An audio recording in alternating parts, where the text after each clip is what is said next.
9 Points of the Law. "Well," said Raffles, "what do you make of it?" I read the advertisement once more before replying.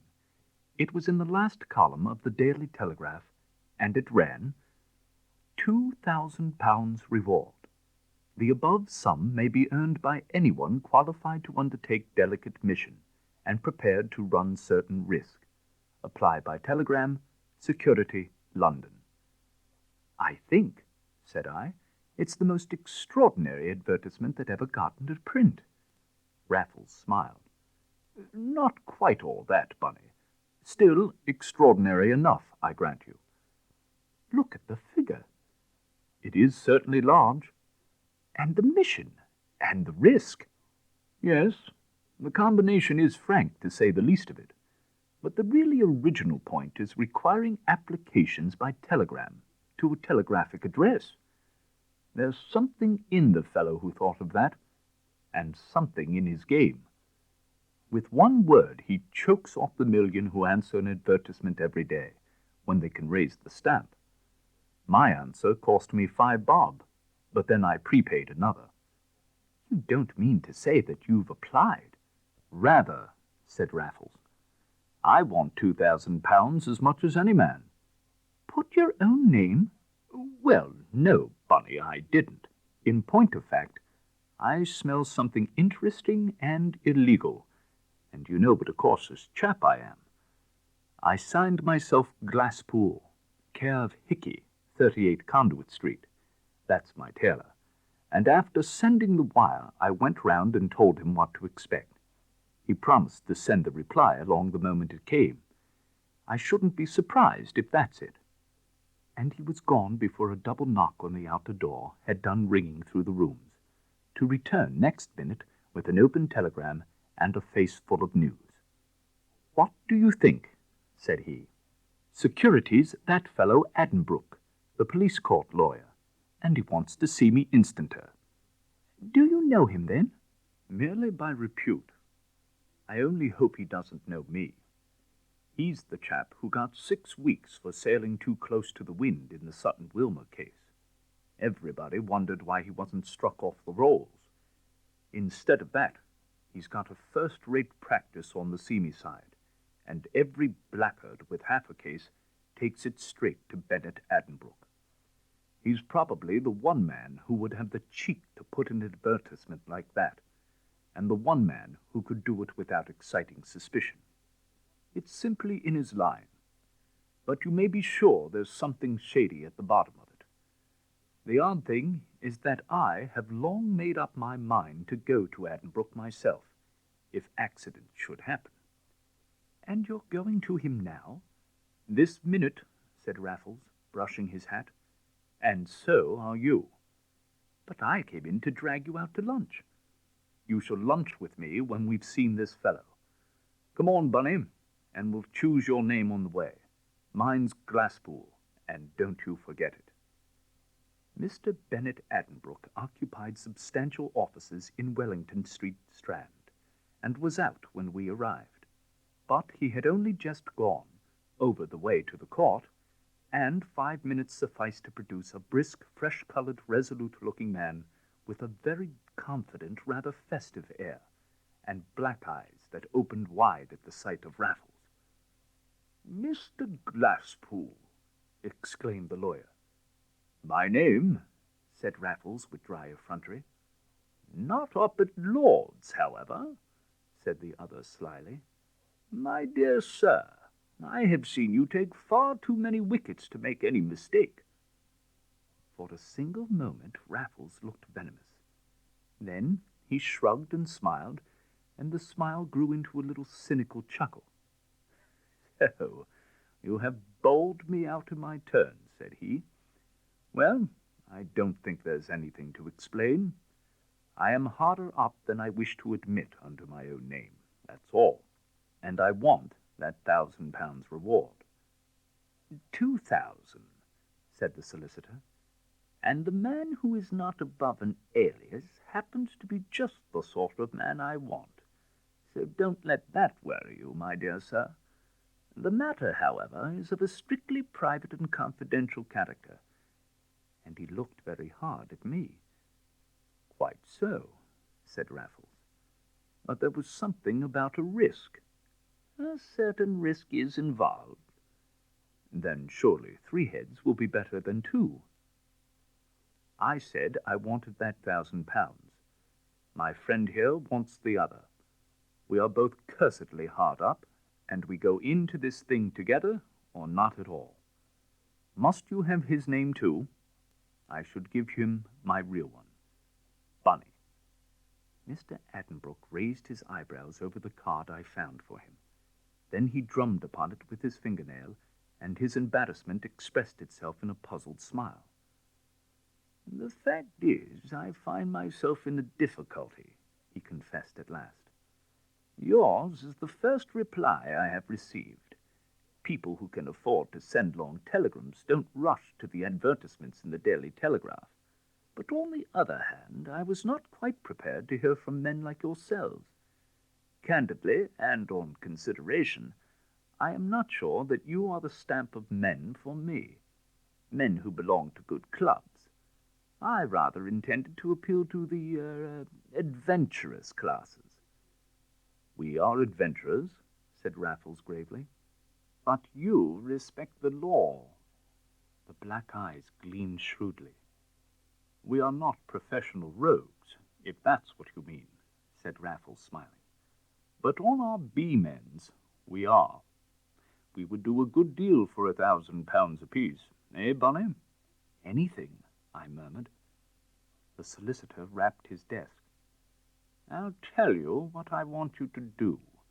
You can but refuse. It's illegal, but it's illegality in a good cause. That's the risk, and my client is prepared to pay for it. He will pay for the attempt in case of failure. The money is as good as yours once you consent to run the risk. My client is Sir Bernard Debenham of Broomhaugh, Esser." "I know his son," I remarked. Raffles knew him too, but said nothing, and his eye drooped disapproval in my direction. Bennet Addenbrooke turned to me. "Then," said he, "you have the privilege of knowing one of the most complete young blackguards about town, and the Fonses Origo of the whole trouble. As you know the son, you may know the father too, at all events by reputation, and in that case I needn't tell you that he is a very peculiar man. He lives alone in a storehouse of treasures, which no eyes but his ever behold. He is said to have the finest collection of pictures in the south of England, though nobody ever sees them to judge. Pictures, fiddles, and furniture are his hobby, and he is undoubtedly very eccentric. Nor can one deny that there has been considerable eccentricity in his treatment of his son. For years Sir Bernard paid his debts, and the other day, without the slightest warning, not only refused to do so any more, but absolutely stopped the lad's allowance. Well, I'll tell you what has happened. But first of all, you must know, or you may remember, that I appeared for young Debenham in a little scrape he got into a year or 2 ago. I got him off all right, and Sir Bernard paid me handsomely on the nail. And no more did I hear or see of either of them until one day last week." The lawyer drew his chair near ours and leant forward with a hand on either knee. "On Tuesday of last week I had a telegram from Sir Bernard. I was to go to him at once. I found him waiting for me in the drive. Without a word he led me to the picture gallery, which was locked and darkened, drew up a blind, and stood simply pointing to an empty picture frame. It was a long time before I could get a word out of him. Then at last he told me that that frame had contained one of the rarest and most valuable pictures in England, in the world, an original Velázquez. "I have checked this," said the lawyer, "and it seems literally true. The picture was a portrait of the Infanta Maria Teresa, said to be one of the artist's gravest works, second only to another portrait of one of the popes of Rome. So they told me at the National Gallery, where they had its history by heart. They say there that the picture is practically priceless, and young Debenham has sold it for £5,000. The deuce he has, said Raffles. I inquired who had bought it. A Queensland legislator of the name of Craggs, the Honourable John Montague Craggs, M.L.C., to give him his full title. Not that we knew anything about him on Tuesday last. We didn't even know for certain that young Debenham had stolen the picture. But he had gone down for money on the Monday evening, had been refused, and was plain enough that he had helped himself in this way. He had threatened revenge, and that was it. Indeed, when I hunted him up in town on the Tuesday night, he confessed as much in the most brazen manner imaginable. But he wouldn't tell me who was the purchaser, and finding out took the rest of the week. But I did find out, and a nice time I've had of it ever since. Backwards and forwards between Esher and the Metropole, where the Queenslander is staying, sometimes twice a day. Threats, offers, prayers, entreaties, not one of them a bit of good. But, said Raffles, surely it's a clear case. The sale was illegal. You can pay him back his money and force him to give the picture up.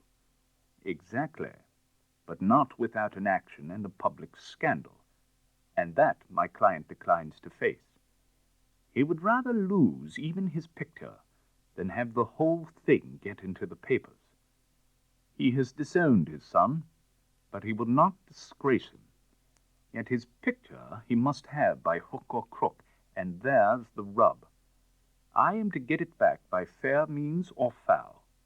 He gives me carte blanche in the matter, and I verily believe would throw in a blank cheque if asked. He offered one to the Queenslander, but Craggs simply tore it in two. The one old boy is as much a character as the other, and between the two of them, I'm at my wit's end. So you put that advertisement in the paper, said Raffles, in the dry tones he had adopted throughout the interview. As a last resort, I did. And you wish us to steal this picture? It was magnificently said. The lawyer flushed from his hair to his collar. I knew you were not the men, he groaned. I never thought of men of your stamp. But it's not stealing, he exclaimed heartily. It's recovering stolen property. Besides, Sir Bernard will pay him his 5,000 as soon as he has the picture, and you'll see old Craggs will be just as loath to let it come out as Sir Bernard himself. No, it's an enterprise, an adventure, if you like, but not stealing. You yourself mentioned the law, murmured Raffles. And the risk, I added. We pay for that, he said once more. But not enough, said Raffles, shaking his head. My good sir, consider what it means to us. You spoke of those clubs. We should not only get kicked out of them, but put in prison like common burglars. It's true we're hard up, but it simply isn't worth it at the price. Double your stakes, and I, for one, am your man. Addenbrooke wavered. Do you think you could bring it off? We could try. But you have no experience? Well, hardly. And you would really run the risk for £4,000? Raffles looked at me. I nodded. We would, said he, and blow the odds. More than I could ask my client to pay, said Addenbrooke, growing firm. Then it's more than you can expect us to risk. You are in earnest? God what? Say 3,000 if you succeed. 4 is our figure, Mr. Addenbrooke. And I think it should be nothing if you fail. Double or quits, cried Raffles. Well, that's sporting. Done. Addenbrooke opened his lips, half rose, then sat back in his chair, and looked long and shrewdly at Raffles. Never once at me. I know you're bowling, said he reflectively. I go up to Lord's whenever I want an hour's real rest, and I've seen you bowl again and again. Yes, and take the best wickets in England on a plum pitch. I don't forget the last gentlemen and players. I was there. You're up to the very trick, every one. I'm inclined to think that if anybody could bowl out this old Australian, damme, I believe you're my very man. The bargain was clenched at the Café Royal, where Bennett Addenbrooke insisted on playing host at an extravagant luncheon. I remember that he took his whack of champagne with the nervous freedom of a man at high pressure, and have no doubt I kept him in countenance by an equal indulgence. But Raffles, ever an exemplar in such matters, was more abstemious even in his wont, and very poor company to boot. I can see him now, his eyes in his plate, thinking. I can see the solicitor glancing from him to me in an apprehension of which I did my best to disabuse him by reassuring looks. At the close, Raffles apologized for his preoccupation, called for an ABC timetable, and announced his intention of catching the 3:20 to Esher. You must excuse me, Mr. Addenbrooke, said he, but I have my own idea, and for the moment I would much prefer to keep it to myself. It may end in fizzle, so I would rather not speak about it to either of you just yet. But speak to Sir Bernard I must. So will you write me one line to him on your card? Of course, if you wish, you must come down with me and hear what I say, but I really don't see much point in it. And as usual, Raffles had his way, though Bennett Addenbrooke showed some temper when he was gone, and I myself shared his annoyance to no small extent. I could only tell him that it was in the nature of Raffles to be self-willed and secretive, but that no man of my acquaintance had half his audacity and determination, that I, for my part, would trust him through and through, and let him gang his own gait every time. More I dared not say, even to remove those chill misgivings with which I knew that the lawyer went his way. That day I saw no more of Raffles, but a telegram reached me when I was dressing for dinner. Be in your rooms tomorrow from noon, and keep rest of day clear. Raffles. It had been sent off from Waterloo at 6:42, so Raffles was back in town. At an earlier stage of our relations, I should have hunted him up then and there, but now I knew better. His telegram meant that he had no desire for my society that night, or the following afternoon, that when he wanted me, I should see him soon enough. And see him I did, towards 1 o'clock next day. I was watching for him from my window in Mount Street, when he drove up furiously in a hansom and jumped out without a word to the man. I met him next minute at the lift gates, and he fairly pushed me back into my rooms. 5 minutes, Bunny, he cried. Not a moment more. And he tore off his coat before flinging himself into the nearest chair.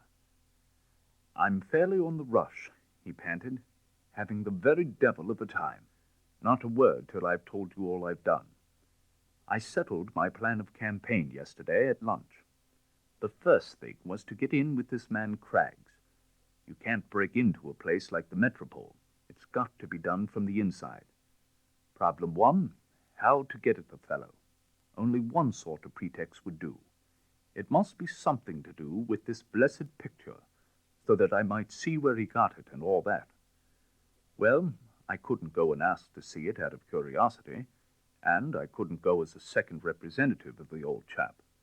And it was thinking how I could go that made me such a bear at lunch. But I saw my way before he got up. If I could only lay hold of a copy of the picture, I might ask to leave to go and compare it with the original. So down I went to Esher to find out if there was a copy in existence. and was at Broom Hall for 1 hour and a half yesterday afternoon. There was no copy there, but they must exist, for Sir Bernard himself, there's copy there, has allowed a couple to be made since the picture had been in his possession. He hunted up the painters' addresses, and the rest of the evening I spent in hunting up the painters themselves. But their work had been done on commission. One copy had gone out of the country, and I'm still on the track of the other. Then you haven't seen Craggs yet? Seen him and made friends with him, and, if possible, he's the funnier old cuss of the two, but you should study 'em both. I took the bull by the horns this morning, went in and lied like Aeneas, and it was just as well I did. The old ruffian sails for Australia by tomorrow's boat. I told him a man wanted to sell me a copy of the celebrated Infanta Maria Teresa of Villagres, that I'd been down to the supposed owner of the picture, only to find that he had just sold it to him. You should have seen his face when I told him that. He grinned all round his wicked old head. "Did old Debenham admit the tale?" said he. And when I said he had, he chuckled to himself for about 5 minutes. He was so pleased that he did just what I hoped he would do. He showed me the great picture. Luckily, it isn't by any means a large one. Also, the case he's got it in. It's an iron map case in which he brought over the plans of his land in Brisbane. He wants to know who would suspect it of containing an old master, too.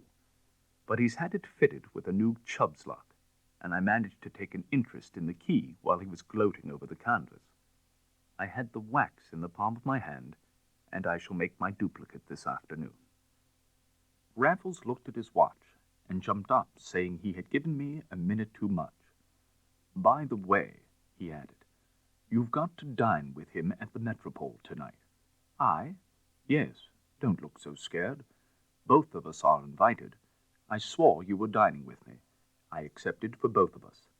But I shan't be there." His clear eye was upon me, bright with meaning and with mischief. I implored him to tell me what his meaning was. "You will dine in his private sitting-room," said Raffles. "It adjoins his bedroom. You must keep him sitting as long as possible, Bunny, and talking all the time." In a flash I saw his plan. "You're going for the picture while we're at dinner." "I am." "If he hears you." "He shan't." "But if he does?" And I fairly trembled at the thought. "If he does," said Raffles, "there will be a collision, that's all. Revolvers would be out of place in the Metropole, but I shall certainly take a life-preserver." "But it's ghastly," I cried, "to sit and talk to an utter stranger, and to know that you're at work in the next room." 2,000 apiece," said Raffles quietly. "Upon my soul, I believe I shall give it away." "Not you, Bunny. I know you better than you know yourself." He put on his coat and hat. "What time have I to be there?" I asked him with a groan. 7:45. There will be a telegram from me saying I can't turn up.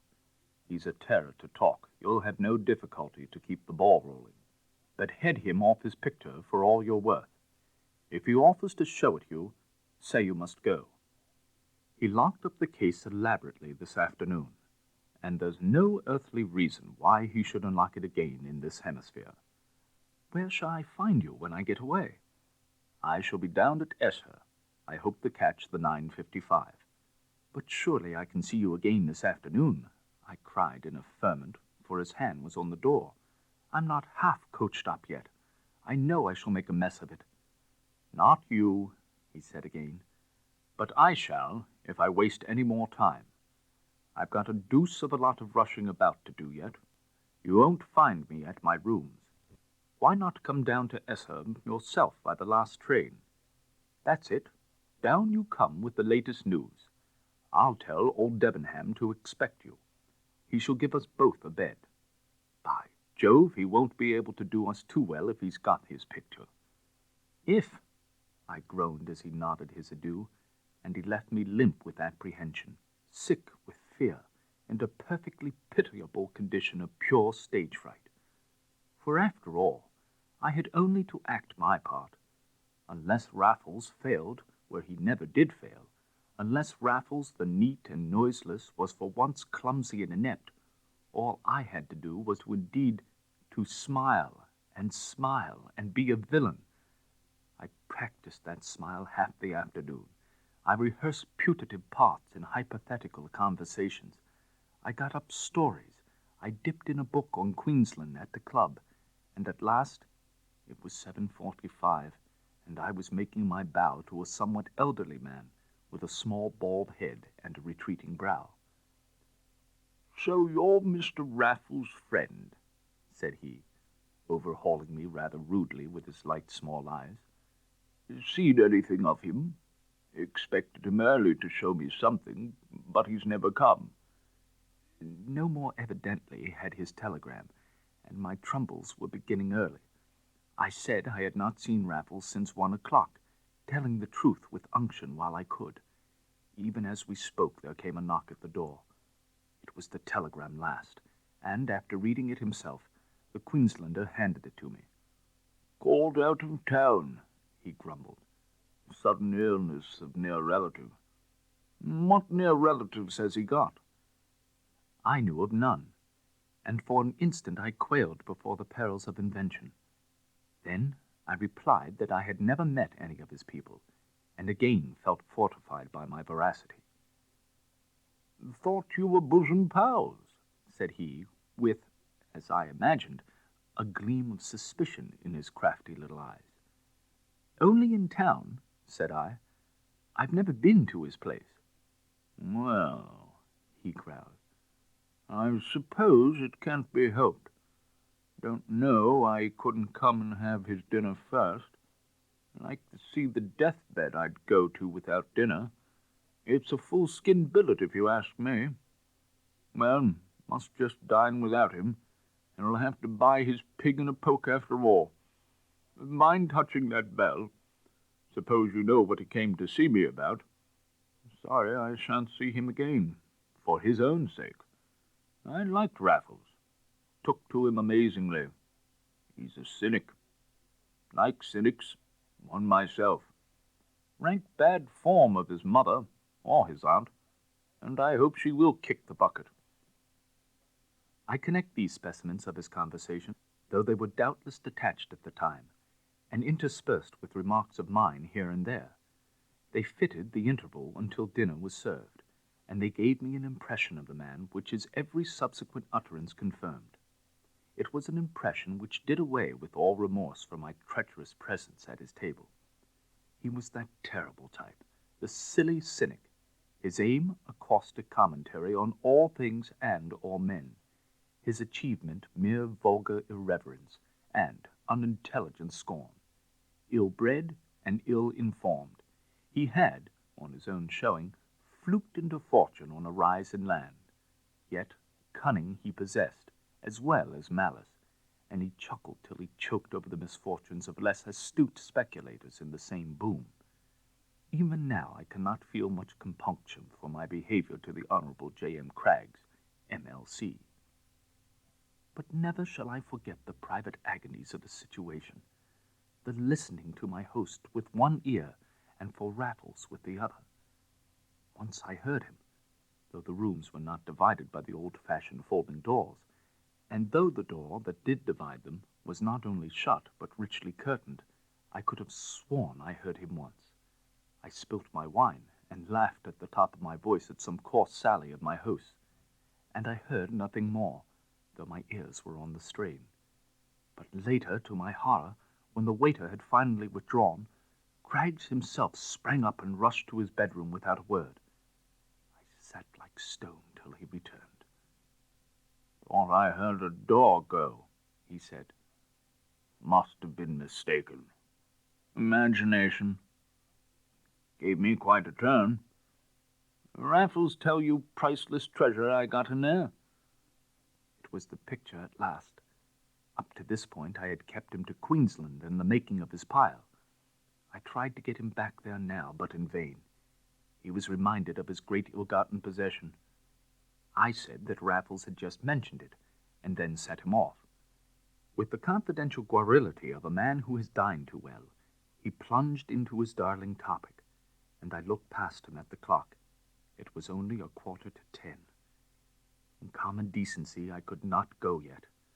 So there I sat, we were still at port, and learnt what had originally fired my host's ambition to possess what he was pleased to call a real, genuine, twin-screw, double-funneled, copper-bottom old master. It was to go one better than some rival legislature of pictorial proclivities. But even an epitome of his monologue would be so much weariness. Suffice it that it ended inevitably in the invitation I had dreaded all the evening. "But you must see it. Next room. This way." "Isn't it packed up?" I inquired hastily. "Lock and key, that's all." "Pray don't trouble," I urged. "Trouble be hanged," said he. "Come along." And all at once I saw that to resist him further would be to heap suspicion upon myself against the moment of impending discovery. I therefore followed him into his bedroom without further protest, and suffered him first to show me the iron map-case which stood in one corner. He took a crafty pride in this receptacle, and I thought he would never cease descanting on its innocent appearance and its Chubb's lock. It seemed an interminable age before the key was in the latter. Then the ward clicked, and my pulse stood still. "By Jove!" I cried next instant. The canvas was in its place among the maps. "Thought it would knock you," said Craggs, drawing it out and unrolling it for my benefit. "Grand thing, ain't it? Wouldn't think it had been painted 230 years. It has, though, my word. Old Johnson's face will be a treat when he sees it. Won't go bragging about his pictures much more. Why, this one's worth all the pictures in Colony of Queensland put together. Worth £50,000, my boy, and I got it for 5. He dug me in the ribs and seemed in the mood for further confidences. My appearance checked him, and he rubbed his hands. "If you take it like that," he chuckled, "how will old Johnson take it? Go out and hang himself to his own picture rods, I hope." Heaven knows what I contrived to say at last. Struck speechless first by my relief, I continued silent from a very different cause. A new tangle of emotions tied my tongue. Raffles had failed. Could I not succeed? Was it too late? Was there no way? "So long," he said, taking a last look at the canvas before he rolled it up. "So long till we get to Brisbane." The flutter I was in as he closed the case. "For the last time," he went on, as his keys jingled back into his pocket. "It goes straight into the strong room on board." For the last time. If I could but send him out to Australia with only its legitimate contents in his precious map-case. If I could but succeed where Raffles had failed. We returned to the other room. I have no notion how long he talked, or what about. Whiskey and soda water became the order of the hour. I scarcely touched it, but he drank copiously, and before 11 I left him incoherent. And the last train for Esher was the 11:50 out of Waterloo. I took a hansom to my rooms. I was back at the hotel in 13 minutes. I walked upstairs.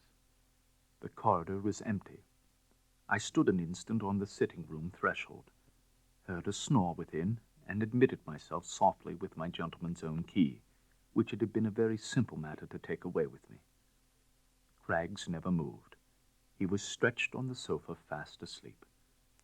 But not fast enough for me. I saturated my handkerchief with the chloroform I had brought, and I laid it gently over his mouth.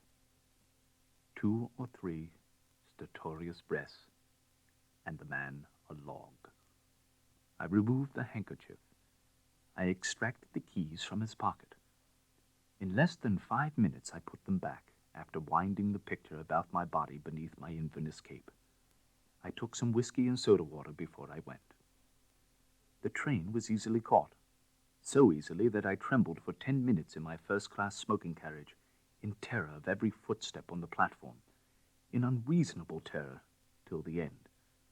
Then at last I sat back and lit a cigarette, and the lights of Waterloo reeled out behind. Some men were returning from the theater. I can recall their conversation even now. They were disappointed with the piece they had seen.